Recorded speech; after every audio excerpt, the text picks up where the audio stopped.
नमस्कार, स्वागत, अभिनंदन आप सभी लोगों का। स्वागत है आपका पहाड़ी डेरा चैनल पे। मेरा नाम है सुशांत हुनियाल और आज मैं एक ऐसी जगह आया हूँ जो अपने आप में बहुत ज़्यादा ख़ास है और जितने भी डॉग लवर्स हैं उनके लिए बहुत बेहतरीन जगह है। उत्तराखंड में एक पहाड़ों में पाई जाने वाली एक ब्रीड है जिसका नाम है भोटिया।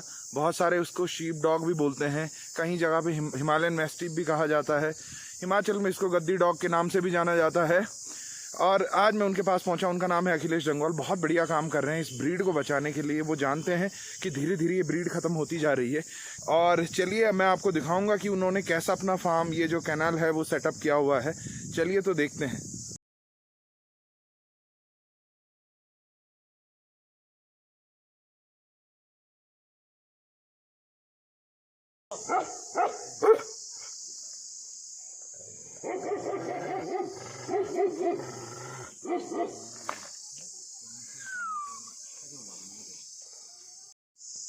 दिन में बैठे भी रहेंगे ना वहाँ से।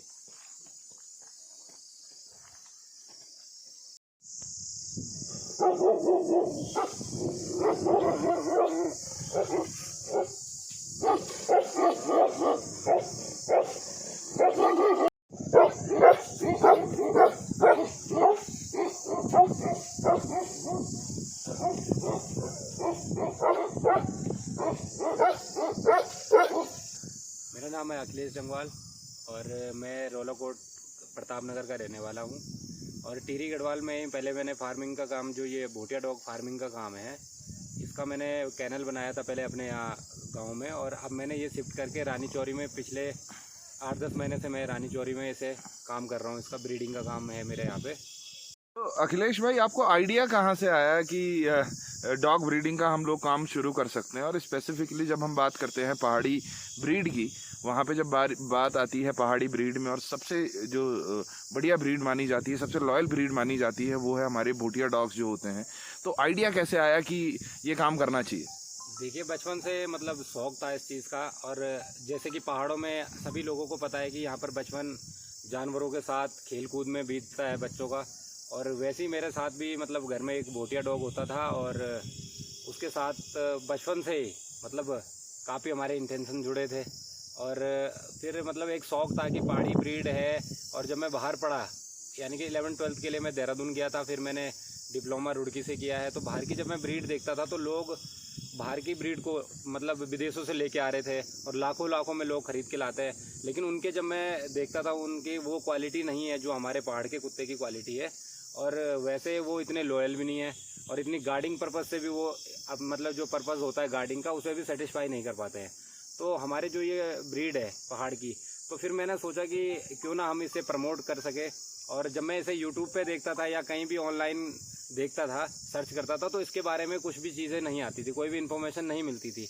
तो फिर मैंने सोचा कि क्यों ना हम अपनी इस ब्रीड को प्रमोट करें। और 2015 से जब मैंने मतलब डॉग तो घर में तो मेरे यहाँ पीढ़ियों से रह रहा है भोटिया डॉग, और सभी शायद पहाड़ में सभी के घर में रहता होगा। तो जब मैंने 15 में मैंने पहली बार ब्रीडिंग के लिए मैंने फ़ीमेल भी लाई थी उसके साथ। और फिर मैं शुरुआती में जो बच्चे हैं वो लोगों को रिलेटिव में फ्री में दे देता था, लेकिन लोगों ने उसकी केयर नहीं समझी, करी नहीं कभी, क्योंकि वो फ्री की चीज़ें हैं। बिल्कुल। और फिर मैंने धीरे धीरे इसको प्रमोट करने के लिए फिर मैंने उत्तराखंड से बाहर, मतलब जो बाहर के प्लेन्स की तरफ के लोग हैं उनको दिया, या दूसरे डिस्ट्रिक्ट के जो लोग हैं उनको दिया। तो अखिलेश भाई, कितना टाइम हो गया है, कब से आप इस काम को प्रोफेशनली कर रहे हैं? देखिए, ये काम तो मैंने लगभग 2016 से करना शुरू कर दिया था। और प्रोफेशनली काम मैंने तब किया जब लॉकडाउन लगा था और तमाम चीज़ें रुकी हुई थी और मेरा फोकस इस चीज़ की तरफ बढ़ता गया, क्योंकि घर में बैठे बैठे इस चीज़ के बारे में ज़्यादा सोचता रहा। और फिर मैंने कलेक्शन तो मेरे पास एक काफ़ी पहले से भी था, 2 डॉग 3 डॉग तो रखे हुए थे मैंने अच्छे। फिर मैं पहाड़ में पूरे लॉकडाउन के टाइम पे पहाड़ों में और अच्छी जगह ढूंढता गया, जहाँ भी किसी ने बताया कि वहाँ अच्छे डॉग मिलते हैं, और फिर मैं उनको कलेक्ट करता रहा। फिर अभी मैंने 2019 के बाद से, जब 2020 के लास्ट से इसको प्रोफेशनली मतलब मैंने एक यूट्यूब चैनल बनाया और तब सोशल मीडिया से मैंने इसको बाहर देना शुरू कर दिया था दूसरे स्टेट में। तो अभी काफ़ी अच्छा इसका फीडबैक है।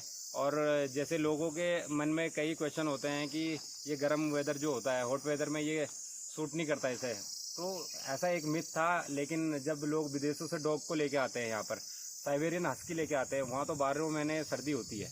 तो हमारे पहाड़ के डॉग तो ऐसा नहीं है, ये तो सर्दियों में ऊपर के इलाके रहते हैं, गर्मियों में ऊपर के इलाके रहते हैं, लेकिन सर्दियों के लिए प्लेन्स की तरफ आ जाते हैं। तो थोड़ा सा दिक्कतें गर्मी में ज़रूर होती है इसको, क्योंकि इसका फर थोड़ा बड़ा होता है। लेकिन जब लोग अपने ऐसे केयर के साथ रखते हैं तो रूम टेम्परेचर पर जैसे लोग खुद रहते हैं वैसे ये हॉट क्लाइमेट में भी ये रह सकता है। अखिलेश भाई, आपने ये जो कैनाल बनाया है इनके लिए, जो डॉग्स के लिए रहने के लिए बनाया है, ये कैसे कैसे बनाया है आपने? देखिए, वैसे तो कुछ गवर्नमेंट भी मतलब बहुत बताती है कि ये इसको कितना एरिया चाहिए, मिनिमम होना चाहिए। लेकिन अगर आप इन्हें ओपनली रखते हो, किसी भी डॉग को ओपनली रखते हो, तो इस चीज़ में ये दिक्कतें नहीं आती है, क्योंकि हम गुलाम बनाकर नहीं रखते हैं उन्हें। बिल्कुल। और ना ही उन्हें कोई चैन में बांधते हैं या किसी पिंजरे में बंद करते हैं जी। और वैसे हमने जो बना रखे हैं इनके लिए, वो तब के लिए बना रखे हैं अगर इनका मन करे कभी अंदर सोने का, बिल्कुल, या बच्चे देने हो, ठीक, तो हमने ऐसे बना रखे हैं। अदरवाइज ये ओपनली रहता है और मिट्टी में ही रहता है, सीमेंट में भी नहीं रखा जाता है इन्हें। अच्छा। और क्योंकि सीमेंट से भी काफ़ी दिक्कत है, जैसे पहाड़ में बात करूंगा तो ठंड बढ़ जाती है सीमेंट से। अच्छा। और बच्चों की लेग बेंडिंग की प्रॉब्लम आती है। ओके, ठीक है। तो ये सब चीज़ें होती है, तो इसके लिए हमने यहाँ पे ये ओपनली रखे रहते हैं वैसे। अच्छा, सो जैसे अगर बात करें, आपके पीछे ये बना हुआ है, यहाँ पे ये कौन कौन से हैं और कितने कितने महीने के हैं ये तो एक फीमेल है जो कि अभी 8 महीने कंप्लीट हो गई, और एक ये साल कंप्लीट हो गया इसका। ये 1 साल वाली है और वो जो है 8 महीने की है। जी। सो ये यहीं के हुए हुए बच्चे हैं? बिल्कुल, मेरे खुद की ब्रीडिंग के बच्चे हैं ये। और जैसे ये मिट्टी में रखे हुए हैं, मिट्टी में रखने से जैसे इनके लोगों को जो नेल क्लीपर होते हैं, हाँ, वो रखने पड़ते हैं, क्योंकि सीमेंट में वो बढ़ जाते हैं, बंदे बंदे एक ही जगह पे बढ़ जाते हैं। ठीक है। और डॉग अगर खुले रहेंगे और ये कभी मिट्टी खोदते हैं, कभी खेलते हैं, तो इनके जो नाखून है वो घिस जाते हैं, और ये नेचुरली है कि वो उनके नाखून बढ़ नहीं पाते फिर। मैं आपसे ये पूछना चाहूँगा कि आज के टाइम पे, क्योंकि हम लोग भी इतना ज़्यादा घूमते हैं और हम लोग देखते हैं कि मैं बहुत सारी जगह गया, अभी ट्रैक पे भी गया था ये दयारा बुग्याल साइड, तो वहाँ पे भी हर्षिल में भी हमने जाके लोगों से पूछा कि जो प्योर भूटिया ब्रीड हमारी हुआ करती थी वो कहाँ है, लेकिन कहीं पे भी आप देखेंगे तो नहीं मिलती हैं। तो आज के टाइम पे जो काम आप कर रहे हैं, आपको क्या लगता है कि कितनी ज़रूरत है इस ब्रीड को बचाने की? देखिए, सबसे पहली बात तो ये है कि पहाड़ों में जो ब्रीड पहले हुआ करती थी वो आज के टाइम पे एक्चुअल में 90% लगभग खत्म हो चुकी है। और अगर 10% भी अगर कोई ब्रीड बची हुई है, तो अगर वो ऐसा है कि किसी घाटी में मुश्किल से 4-5 डॉग बचे होंगे, किसी दूसरी घाटी में 4-5 डॉग बचे होंगे, और वो कहीं फीमेल प्योर है तो कहीं मेल प्योर है। घाटी में भी बहुत गाँव होते हैं। बिल्कुल। मान लो 5 किलोमीटर पहले हमें फीमेल मिली और बढ़िया फीमेल के बाद बढ़िया मेल मिलने के लिए 5 किलोमीटर दूर लगा। तो कहीं ना कहीं ये मिक्सिंग का काम चलता रहेगा, और जिससे कि हमारी ये जो पहाड़ की जो ब्रीड है ये कहीं ना कहीं विलुप्ति की कगार पर है। बिल्कुल। और उसके बाद जब बात करूंगा इसकी कि अगर मैंने यहाँ पे कलेक्शन किया हुआ, तो मैंने भी कई वैली घूमा हूँ मैं, तो मैंने कहीं से फीमेल प्योर लिए पहले, फिर मेल अच्छा लिया। तो अगर इसकी ब्रीडिंग की बात करेंगे तो कम से कम इसको सुधार करने में 4-5 जनरेशन लग जाएगी। तो उसमें डॉग की जो 4-5 जनरेशन का ऐसा है कि मान लो मैंने फीमेल अच्छी लाई, मुझे उसकी पिछली लाइन का पता नहीं है। बिल्कुल। फिर मेल अच्छा लाया है तो उसकी पिछली लाइन का पता नहीं है। तो जब मेरे यहाँ 4-5 जनरेशन हो जाएगी तो मुझे एक मतलब उसकी हिस्ट्री पता होगी, पूरे उस ब्रीड की हिस्ट्री पता होगी कि ये क्या है। बिल्कुल। सो अखिलेश जी, आपसे एक और चीज़ पूछना चाहूँगा कि अगर इतने सारे कुत्ते हैं आपके पास इस टाइम पे, 18 हैं अगर मैं गलत नहीं हूँ, 18 ही हैं आपके पास, और कितने का खर्चा आ जाता है हर दिन के हिसाब से इन पे? देखो, मिनिमम भी रखूंगा तो 100 अगर पर डॉग पे भी रखूं, ठीक, लेबर सहित या जो भी यहाँ पे हम रह रहे हैं, ठीक है, तो 100 पर डॉग पे भी रखेंगे तो 1800 मान के चलो। सो अखिलेश भाई, अपने पास ये 2 हैं, ये सबसे हैवी दिख रहे हैं अभी इस लॉट में, तो इनके बारे में कुछ बताइए। जी, ये फीमेल है जो मेरे साथ है यहाँ पे, ये वाली जी। और ये जो है ये मेल है, इसकी एज अभी 4 साल कंप्लीट हो गई है। हाँ। और इसका नाम है माइकी। अच्छा। और इसका नाम है रिकी।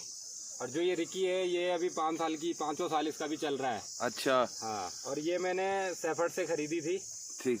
और हरकीदून बुग्याल में मेरा एक ब्लॉग भी था। अच्छा। तो मैं वहाँ से इसे लेके आया था। जब डॉग ब्रीडिंग की बात करते हैं कि लोग कहते हैं जब तक ब्रीडिंग हो रही है डॉग्स की तब तक लोग रखते हैं, जैसे वो एक टाइम के बाद बच्चे देना बंद कर देते हैं या इम्पोर्टेंट हो जाते हैं तो उसके बाद वो लोग उनको छोड़ देते हैं। तो आपकी क्या राय है, आप कैसे संभालते हैं इन चीज़ों को? देखो, जैसे कि मैंने पहले भी बताया कि मैंने बिजनेस के तौर पर इस चीज़ को काम शुरू नहीं किया था, और मुझे इस ब्रीड से प्यार है और ब्रीड को बचाने का काम किया था। तो मैं पहले तो सबसे बड़ी बात ये बोलूँगा कि मैं अदर ब्रीड को रखता नहीं हूँ, और इम्प्योरिटी में जिसमें दिखती है उसको या तो किसी को दे देता हूँ पहले ही, और जो प्योर चीज़ होती है वो यहीं पे रहती है, और उसको छोड़ने का तो कोई मतलब नहीं होता है, क्योंकि वो एक प्योरिटी है। अगर वो हमारे हो सकता है कि बच्चे ना दे, लेकिन आने वाले टाइम पे किसी को दिखाने के लिए तो हो सकता है कि ये उस टाइम का डॉग है, इतने प्योर पहले डॉग मिलते थे, तो इसलिए हम तो छोड़ने का कोई मतलब नहीं होता है। और अभी तक ऐसा हुआ नहीं, क्योंकि मैंने मान लो मेरे यहाँ जितने की भी एज है वो 4 साल 5 साल से बड़े कोई नहीं है। ठीक। सो गाइज, ये था आज का वीडियो। और अखिलेश डंगवाल की जितनी तारीफ की जाए उतनी कम है। कितना बढ़िया काम कर रहे हैं इस ब्रीड को बचाने के लिए। और सबसे खास बात इस फार्म की ये है कि मैं अपनी बात करूं, मेरे को भी बड़ा शौक है भूटिया ब्रीड के जितने भी डॉग्स होते हैं उनको रखने का। और मैं पिछले साल अपने लिए भी लेके आया था, पिछले साल नहीं बल्कि 2-3 साल हो गए हैं जब मैं अपने लिए लेके आया था एक डॉग ऐसे ही। और उस पपी को जब मैंने लिया था उस टाइम पे मेरे को बोला गया था कि ये प्योर ब्रीड है, लेकिन जैसे जैसे वो धीरे धीरे बड़ा हुआ पता लगा कि वो प्योर ब्रीड नहीं है। सो यहाँ पे जो सबसे यूनिक बात है कि आप जब एक पप्पी ले रहे होते हैं तो उस टाइम को आपको पता लग जाएगा कि इसका फादर कौन है या इसकी मदर कौन है, सारी चीज़ें आप देख सकते हैं। इसके अलावा अखिलेश भाई की अलग से गारंटी है कि आपको जो पप्पी मिल रहा है या डॉग मिल रहा है वो आपको प्योर ब्रीड का मिल रहा है। इसके अलावा जिन लोगों को शौक है और जो लोग चाहते हैं इस ब्रीड को कि वो भी इस ब्रीड को आगे लेके जाएं और एक पप्पी यहाँ से ख़रीदना चाहते हैं, एक डॉग यहाँ से ख़रीदना चाहते हैं, तो उनके लिए मैं अखिलेश भाई का नंबर अपने डिस्क्रिप्शन में शेयर कर दूंगा।